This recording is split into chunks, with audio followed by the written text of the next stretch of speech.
ஒன்று தெரியுமா, என் முதுகில் ஒரு கரை இருந்துச்சுன்னா என்னால் அந்த கரையை பார்க்கவே முடியாது. உண்மைதானே? நான் பாட்டுக்கு போயிட்டே இருப்பேன், என் முதுகில் இருக்கிற கரை தெரியாது. அப்படித்தான். ஆனால் சில மனிதர்கள் சொல்லுவாங்க, உன் சட்டையில் ஒரு கரை இருக்கு, உன் முதுகில் ஒரு கரை இருக்குன்னு சொல்லிட்டு.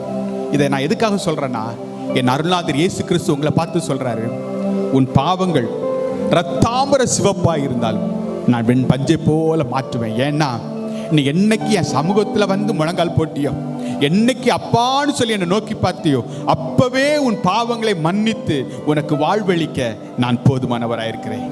நான் பட்ட பாடுகள், நான் சுமந்த சிலுவையின் பாடுகள் எதற்காக தெரியுமா?